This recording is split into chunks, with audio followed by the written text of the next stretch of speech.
Start करते हैं lecture number 16, इससे कंटिन्यू करते हैं, जिसमें हम पहला ही टॉपिक हमारा सबसे इंपॉर्टेंट बड़ा टॉपिक है eigen function and eigen value. Eigen function and eigen value क्या होती है, तो सिंपल सी भाषा में समझते हुए कि ऐसा कोई फंक्शन, इसको आइगन हम कब बोल सकते हैं। एक फंक्शन है, पहले सिर्फ फंक्शन को देखो, उसको किसी सिस्टम से पास किया, अगर वो फंक्शन खुद वापस आपको मिले, एक फंक्शन वापस मिलेगा, अभी आप आइगन को छोड़ दो, आप अभी आइगन को छोड़ दो, अगर वो फंक्शन वापस मिले और उसके साथ में एक कांस्टेंट मल्टीप्लाइड हो, तो हम कहेंगे कि वो फंक्शन हमारा क्या है, एक आइगन फंक्शन है, और हमें उसके लिए और ये जो कांस्टेंट मिली है ये आइगन वैल्यू है। ये जो कांस्टेंट मिला है ये आइगन वैल्यू, अगर किसी भी फंक्शन के लिए किसी सिस्टम से पास करने के बाद आउटपुट में वो फंक्शन खुद मिले और उसके संग एक कांस्टेंट वैल्यू मल्टीप्लाइड मिले, तो वो फंक्शन आइगन फंक्शन होगा, और वो कांस्टेंट वैल्यू हमारी क्या होगी, ये कांस्टेंट वैल्यू क्या होगी हमारी, eigen value for the applied eigen function input. ठीक है, तो ये समझा है आइगन फंक्शन क्या है। It is a type of input for which system output is constant time of input, उसी constant time of constant into time, मतलब constant multiply time of input के साथ।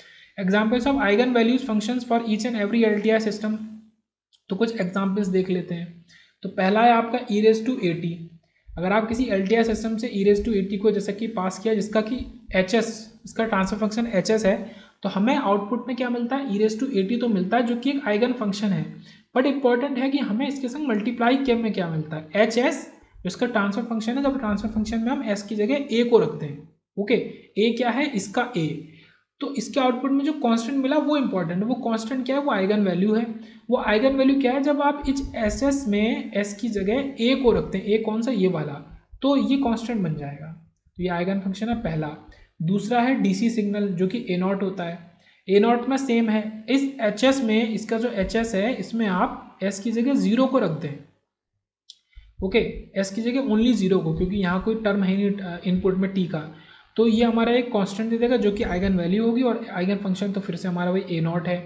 तीसरा देखते हैं, A naught into E raise to J omega T, कुछ इनका combination पहले दूसरे का, तो ये क्या देगा, एच एस, सेम उसी एच एस को, ट्रांसफर फंक्शन को, जब हम ओमेगा की जगह ओमेगा नॉट रखेंगे, जो कि यहाँ गिवन है, मतलब जो इनपुट में चीज़ें गिवन है उनको हम ट्रांसफर फंक्शन में रख दें, और वो कांस्टेंट बन जाएगा हमारा, तो वो हमारा क्या होगा, आइगन वैल्यू होगी, और साथ में हमें मल्टीप्लिकेशन में आइगन फंक्शन तो मिलेगा ही मिलेगा। तो कुछ एग्जाम्पल देख लेते हैं। लाइक हमें एच एस अगर दिया है कुछ ऐसे, आप क्वेश्चन देखें, आपको एच एस दिया है और किसी एक्स टी को हम वाई पास कर रहे हैं एल सिस्टम से, और हमसे चीज़ें पूछेंगे इसके आउटपुट में क्या मिलेगा, तो बहुत ईजी है। आपको एच एस दिया है और आपको एक्स टी दिया है और आपको वाई टी पूछा है, मतलब कि आपका जो वाई टी होगा वो एक आइगन वैल्यू होगा, आइगन फंक्शन होगा, तो उसमें एक्स टी तो खुद ही रिपीट होगा, मतलब two into E raise to minus two t तो आएगा ही, इसके संग एक कांस्टेंट और आएगा, वो कांस्टेंट निकालना है। अब इसको चेक करेंगे, ये कौन सा वाला केस है, ये ई रेज टू ए टी वाला केस है, जहाँ पे ए माइनस टू है, तो इस एच एस में हम क्या रखेंगे, ए की जगह माइनस टू रखेंगे, सॉरी एस की जगह माइनस टू रखेंगे। तो एस की जगह माइनस टू रखेंगे तो क्या इसकी जो भी वैल्यू आएगी उसको हम, तो एच माइनस टू रखा, ये एच की जगह माइनस टू, तो ये वैल्यू दी माइनस टू दी इसने वैल्यू सीधे से। ओके, तो हमारा आंसर होगा सीधे से माइनस टू इंटू टू ई की पावर माइनस टू टी, तो ये हमारा जो भी आंसर बना के देगा वो आंसर होगा फुल वाई टी, ये होगा। तो एक एक्स टी को एल टी आई सिस्टम से पास किया और हमसे वाई टी पूछा और हमें एच एस दिया, तो एकदम दिमाग में आना चाहिए कि अरे एच एस क्यों दिया है, एच एस का कुछ काम होगा तभी तो एच एस दिया है। तो उसमें हमारा ये आइगन वैल्यू, आइगन फंक्शन का कॉन्सेप्ट हम लगा सकते हैं। इसके बाद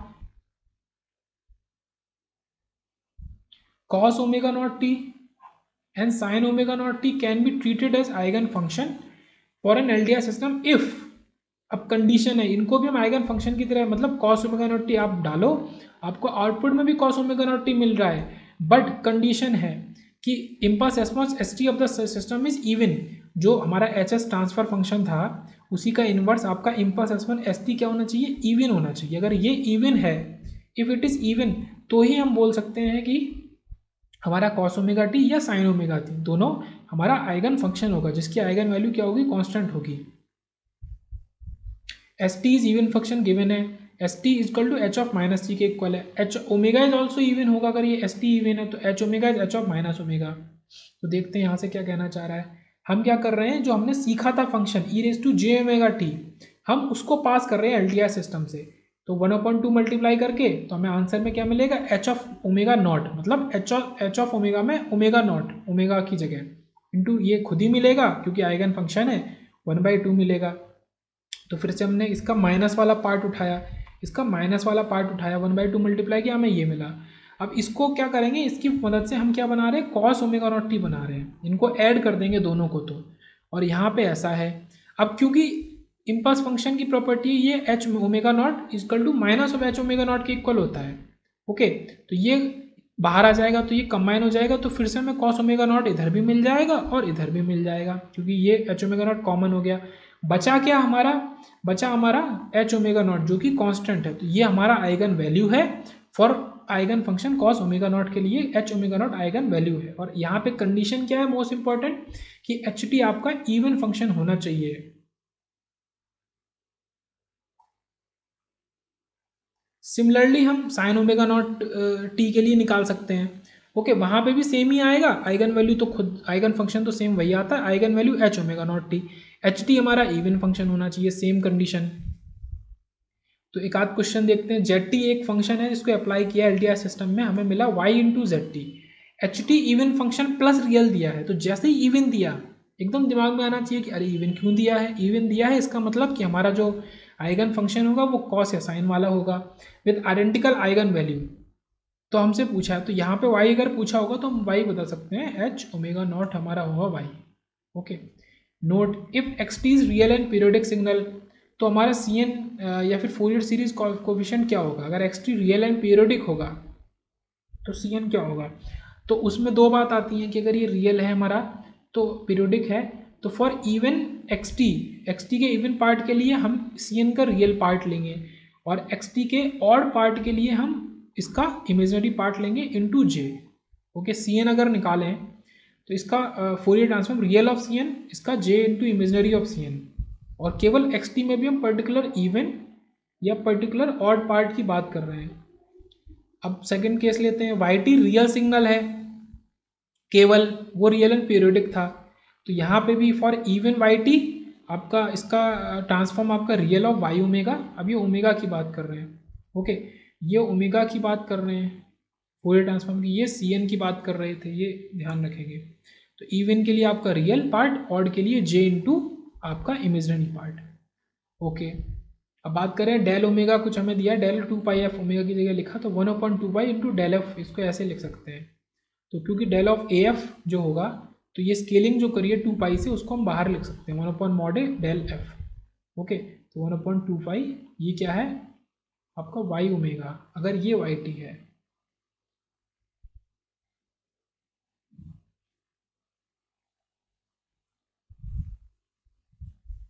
तो हमने स्केलिंग करी इम्पल्स फंक्शन में, कहाँ, उसके एम्पलीट्यूड को 1/mod ए से डिवाइड करके।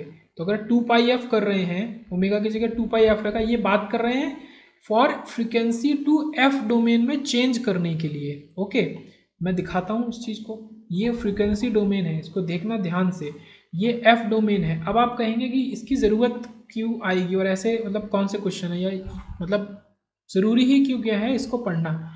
तो ऐसा कोई डायरेक्ट क्वेश्चन नहीं आएगा, बट आपको सॉल्व करवाया जाएगा, आप सॉल्व करेंगे, आंसर आएगा ओमेगा डोमेन में।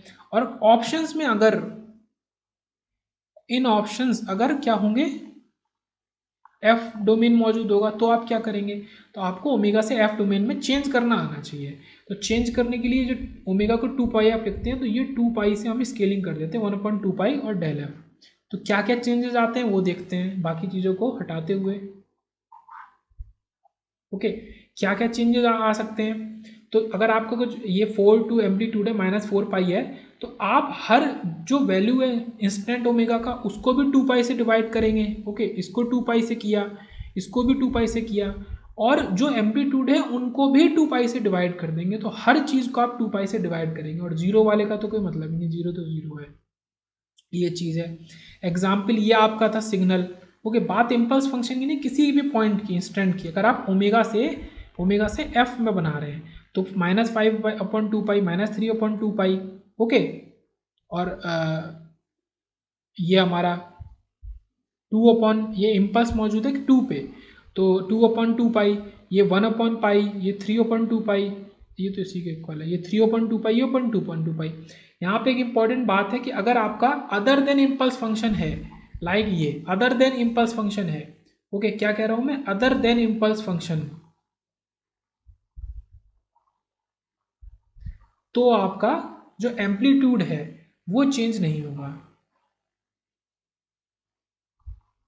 Then amplitude will not change, तो आपका एम्पलीट्यूड में कोई चेंज नहीं आएगा। ओके अगर आपका अदर देन, लाइक ये रेक्टेंगुलर फंक्शन था 2, इसकी हाइट थी, एम्पलीट्यूड तो 2 ही रहा, केवल इम्पल्स फंक्शन को आपने डिवाइड कर दिया है 2 पाई से। ओके तो इम्पल्स फंक्शन के लिए केवल आपका हर चीज़ 2 पाई से डिवाइड होगी, बाकी के लिए केवल इंस्टेंट्स 2 पाई से डिवाइड होंगे, जो इंस्टेंट है -5 2 3 4 केवल इंस्टेंट डिवाइड होंगे अगर आप ओमेगा से एफ में चेंज करेंगे।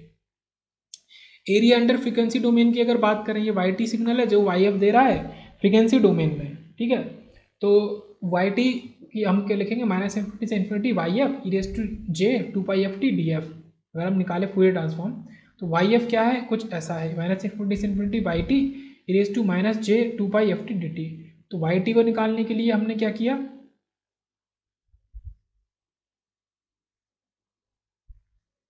ये तो वाई एफ है। ओके यहाँ पे मेन क्या है, वाई टी जब करेंगे तो प्लस आएगा, और जब वाई एफ निकालेंगे तो हमारा वाई टी के संग ये माइनस में मल्टीप्लाई में आएगा। तो ये प्लस माइनस आप याद रखेंगे, रिमेंबर प्लस माइनस। ओके यहीं से अगर इसी में हम टी को 0 रखते हैं, इसी वाई टी में हम टी को 0 रख दें तो वाई 0 क्या आएगा, -∞ से infinity Y F D F, क्योंकि ये टर्म 0 हो जाएगा, केवल वाई एफ डी एफ। तो ये क्या है, एरिया। तो एरिया अंडर फ्रीक्वेंसी डोमेन कब आएगा, जब आप वाई टी में टी को 0 रख देंगे, ये है कंडीशन, ये है condition. Area under Y F कब आएगा, जब वाई टी में टी को 0 रख देंगे। Partial energy theorem last topic. Energy of F T कैसे निकालेंगे, फ्रीक्वेंसी डोमेन की बात कर रहे हैं, लास्ट में हम सारा कुछ फ्रीक्वेंसी डोमेन की बात कर रहे हैं, सारा कुछ। ओके जो रह गया था फ्रीक्वेंसी डोमेन की बात कर रहे हैं। तो यहाँ पे हमारा फूरियर ट्रांसफॉर्म एंड होता है, और इसके बाद नेक्स्ट हम पढ़ेंगे लाप्लास ट्रांसफॉर्म। तो एनर्जी ऑफ एफ टी -∞ से इन्फिनिटी वाई एफ का स्क्वायर, जो आपका इसका फूरियर ट्रांसफॉर्म है फ्रीक्वेंसी डोमेन में, तो उसका स्क्वायर डी एफ। अब बात करें कुछ प्रॉपर्टीज़ हैं, एनर्जी वाला है, ठीक है, एनर्जी ये है, मल्टीप्लीकेशन इन टाइम कर रहे हैं तो फ्रीक्वेंसी डोमेन में कन्वोल्यूशन हो जाएगा, सीधी सी बात। आप टाइम शिफ्टिंग कर रहे हैं तो वाई एफ यहाँ पे क्या हो जाएगा, e⁻²π/ft0 हो जाएगा। e⁻² वाला e⁻² पावर में कुछ ये वाले टर्म से आपका मल्टीप्लाई हो जाएगा अगर आप टाइम डोमेन में शिफ्टिंग कर रहे हैं। ये सब चीज़ें वही चीज़ें हैं, थोड़ा थोड़ा चेंजेस हैं बस। ओके ओमेगा की जगह क्या है, 2πf है, ओमेगा की जगह 2πf है।